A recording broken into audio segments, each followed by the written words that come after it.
పోలవరం ప్రాజెక్టులో ECRF dam నిర్మాణ పనులు వేగం పుంజుకున్నాయి. అత్యంత కీలకమైన డయాఫ్రమ్ వాల్ నిర్మాణం పూర్తి కావడంతో ఇక ఈసీఆర్ఎఫ్ డ్యాం నిర్మాణంపై దృష్టి పెట్టారు.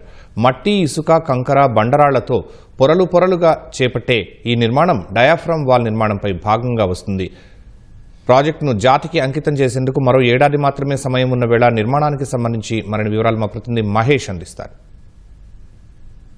పోలవరం రాష్ట్రానికి ఒక జీవనాడి లాంటి ప్రాజెక్టు, బహుళార్థ సాధక ప్రాజెక్టు అయినటువంటి ఈ పోలవరం రాష్ట్రానికి గేమ్ చేంజర్ లాంటిదని చెప్పి ప్రభుత్వం అలాగే ముఖ్యమంత్రి చంద్రబాబు నాయుడు పదే చెబుతూ ఉంటారు. అయితే ఈ బహుళార్థ సాధక ప్రాజెక్టు అని ఎందుకు అన్నాము అంటే కేవలం ఈ ప్రాజెక్టు నీటిని నిర్వహించడం మాత్రమే కాదు, అటు రాష్ట్రానికి సాగునీరు, తాగునీరు, వరద జలాల నిర్వహణ, మరోవైపు జల విద్యుత్ ఉత్పత్తి చేయడం, ఇలా అనేక అంశాలు ఇందులో ముడిపడి ఉన్నాయి. కాబట్టి ఈ ప్రాజెక్టును బహుళార్థ సాధక ప్రాజెక్టుగా వ్యవహరిస్తూ ఉంటారు. పోలవరం ప్రాజెక్టు పూర్తయిన తర్వాత దాదాపు 7.2 లక్షల ఎకరాల ఆయకట్టు కొత్తగా అందుబాటులోకి వస్తుంది. అలాగే 23 లక్షల ఎకరాల ఆయకట్టు స్థిరీకరణ జరుగుతుంది. కేవలం తాగునీరు, సాగునీరు అందించడం మాత్రమే కాదు, ఇటు ఉత్తరాంధ్రకు, ఇటు రాయలసీమకు కూడా ఈ ప్రాజెక్టు నుంచి నీళ్లను అందించడం జరుగుతుంటుంది. పోలవరం నుంచి ఎడమ ప్రధాన కాలువ ద్వారా అటు ఉత్తరాంధ్రకు, కుడి ప్రధాన కాలువ ద్వారా ఇటు రాయలసీమ వరకు కూడా ఈ నీటిని మళ్లించి రాష్ట్రాన్ని సస్యశ్యామలం చేయడం ముఖ్య ఉద్దేశంగా చెప్పుకోవచ్చు. 194.6 టీఎంసీల నీటి నిల్వ సామర్థ్యంతో ఈ ప్రాజెక్టును అయితే నిర్మిస్తున్నారు. ప్రస్తుతం మనం ఈసీఆర్ఎఫ్ డ్యాం దగ్గర మనం ఉన్నాము. డయాఫ్రమ్ వాల్ పూర్తయిన తర్వాత ఆ డయాఫ్రమ్ వాల్ పైన ప్రాజెక్ట్ అయితే చేపడుతూ ఉంటారు. ప్రధాన డ్యాం అంటే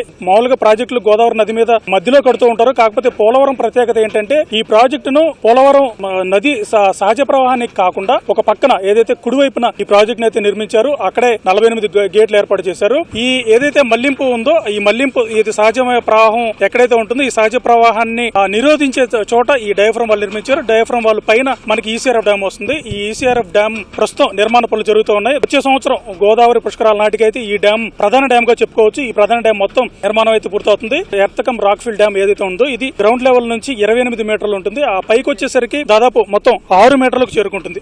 6 మీటర్లో ఏదైతే ఉంటుందో అది అక్కడ ప్రధాన డ్యాం గా చెప్పుకోవచ్చు.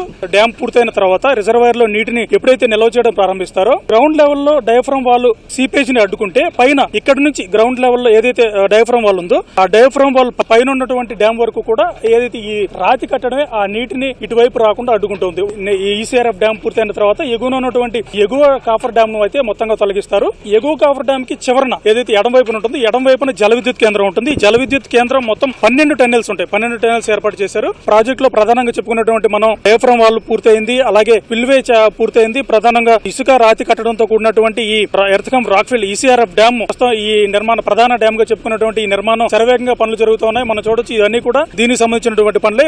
ఈ డయాఫ్రమ్ వాల్ మీద ఏదైతే కేంద్రం సంబంధించినటువంటి నిపుణుల బృందం ఏదైతే ఉంటుందో ఆ నిపుణుల బృందం సూచించినటువంటి మట్టిని మాత్రమే పలు దఫాలుగా పరీక్షలు నిర్వహించిన తర్వాత మాత్రమే దీన్ని ఎంపిక చేశారు. ఆ ఎంపిక చేసినటువంటి మట్టిని ఎక్కడైతే దొరుకుతుందో అక్కడి నుంచి తీసుకొచ్చి పోలవరం ప్రాజెక్ట్ లో ఒక చోట డంప్ చేస్తారు. ఆ డంప్ చేసిన దగ్గర నుంచి మట్టిని తీసుకొచ్చి ఇక్కడ వేసి ఇక్కడ ఈ రోలర్లు ఏదైతే ఉన్నాయో రోలర్ తో తొక్కించి దీన్ని గట్టిపరుస్తారు. గట్టిపరిచిన తర్వాత ఇక్కడ నుంచి ఈ ప్రధానంగా మనం చెప్పుకున్నటువంటి ఈసీఆర్ఎఫ్ డ్యామ్ నిర్మాణం అయితే మనం ప్రారంభమవుతుంది. ఇది అక్కడి నుంచి కూడా పైకి కింద ఏదైతే 28 మీటర్లు ఉంటుందో పైకి వెళ్లేసరికి కూడా ఇది ఒక పిరమిడ్ ఆకారంలో వెళ్తుంది. పైకి వెళ్లేసరికి అక్కడ 6 మీటర్ల వరకు చేరుకుంటుంది. 6 మీటర్ల మీద మనకి ఏదైతే రోడ్డు నిర్మాణం జరుగుతుంది, ఈ రోడ్డు నిర్మాణం అటు ప్రాజెక్ట్ దగ్గర నుంచి మనకి ఆ చివర కనిపిస్తున్నటువంటి జల విద్యుత్ కేంద్రం వరకు కూడా ఈ నిర్మాణం కొనసాగుతుంది. అటు జల విద్యుత్ కేంద్రం కావచ్చు, ఇటు ఈసీఆర్ఎఫ్ డ్యాం కావచ్చు, మరోవైపున పిల్వే ఛానల్ కావచ్చు, ఈ మూడు గ్యాప్స్ లో జరుగుతాయి.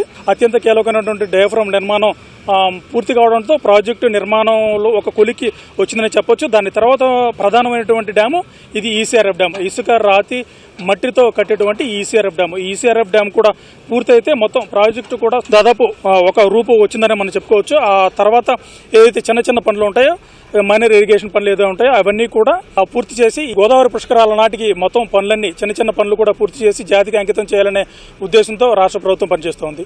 ఇది ఈ పోలవరం ప్రాజెక్టు సంబంధించినటువంటి తాజా గ్రౌండ్ రిపోర్ట్. కెమెరామెన్ రమణతో ఉమామేష్, ఈటీ న్యూస్, పోలవరం నుంచి.